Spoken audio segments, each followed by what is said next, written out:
আপনার গুলি যখন মিস হয় সেটা বহু দূরে মানুষকে হত্যা করতে পারে, সেজন্য পুলিশের হাতে, স্পেশাল পুলিশের হাতে থাকতে পারে, কিন্তু সাধারণ পুলিশের হাতে এই অস্ত্র থাকে না। ওই অস্ত্র হরদম পুলিশ ব্যবহার করেছে এবং ওটার বুলেটই 7.62।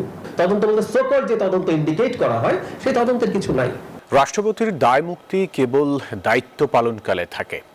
সরকার মোহাম্মদ শাহাবুদ্দিনের বিরুদ্ধে কোনো মামলা করছে না। সচিবালয়ের সাপ্তাহিক ব্রিফিংয়ে এসব কথা জানিয়েছেন প্রধানমন্ত্রীর তথ্য উপদেষ্টা ডক্টর জায়েদুর রহমান। তিনি বলেন, জুলাই অভ্যুত্থানে পুলিশের স্নাইপার রাইফেল ও 7.62 বুলেট ব্যবহার প্রমাণিত। এ নিয়ে তদন্তের কোনো প্রয়োজন নেই। শারীরিক অসুস্থতায় রাষ্ট্রপতি মোহাম্মদ শাহাবুদ্দিনের পদত্যাগের পর থেকে তার বিরুদ্ধে ব্যবস্থা নিতে সোচ্চার এনসিপি, জামায়াত সহ বিরোধী পক্ষ। তার বিরুদ্ধে মামলার আবেদনের পাশাপাশি গ্রেপ্তারের দাবিও উঠেছে। সংবিধানের 51 ধারা অনুযায়ী রাষ্ট্রপতির দায়িত্ব পালনের সময় তাকে আদালতের কাছে জবাবদিহি করতে হয় না, এমনকি মামলা কিংবা গ্রেফতারি পরোয়ানাও জারি করতে পারে না আদালত। রাষ্ট্রপতির পদ ছাড়বার পর শাহাবুদ্দিনের সেই সুরক্ষা থাকবে কিনা তা নিয়ে প্রশ্ন উঠেছে। সচিবালয় সাপ্তাহিক ব্রিফিং এ প্রধানমন্ত্রী তথ্য উপদেষ্টা জানান, রাষ্ট্রপতি যে সাংবিধানিক দায় মুক্তি ভোগ করেন তা কেবল তার দায়িত্ব পালনকালে কার্যকর থাকে।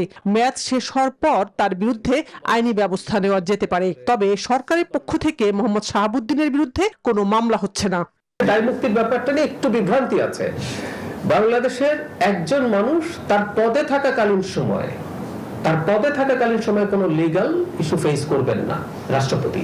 উনি যতদিন পদে আছেন, উনি যখন পদে নেই, সেটা আগে করা ওনার কোন রকম কোন যদি মিসকন্ডাক্ট, আমি এই রাষ্ট্রপতির কথা বলছি না, এনি প্রেসিডেন্ট আগে করা কোনো বিষয় এবং পরেও যদি কোনো কিছু থেকে থাকে, সেগুলোর জন্য নিশ্চয়ই তার বিরুদ্ধে লিগ্যাল অ্যাকশন নেওয়া যাবে। তো সরকার কিছু করছে না, আমি এটুকু আপনাকে নিশ্চিত করতে পারি।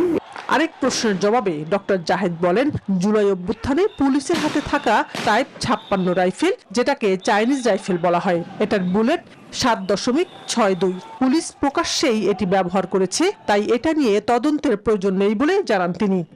FF36 এর প্রবলেম কি? ওটার রেঞ্জ অনেক লম্বা, 400 মিটার 500 মিটার পর্যন্ত এটা লেথাল রেঞ্জ থাকে। আপনার গুলি যখন মিস হয় সেটা বহু দূরে মানুষকে হত্যা করতে পারে, সেজন্য পুলিশের হাতে, স্পেশাল পুলিশের হাতে থাকতে পারে, কিন্তু সাধারণ পুলিশের হাতে এই অস্ত্র থাকে না। ওই অস্ত্র হরদম পুলিশ ব্যবহার করেছে এবং ওটার বুলেটই 7.62।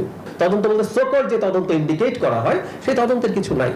প্রধানমন্ত্রীর এই উপদেষ্টা আরো বলেন, আওয়ামী লীগের পক্ষ থেকে প্রচারণা আছে আন্দোলনের পক্ষের মানুষ হাসিনা সরকারকে বিপদে ফেলতে স্নাইপার দিয়ে গুলি করে মানুষ মেরেছে, যা একেবারেই ভুল।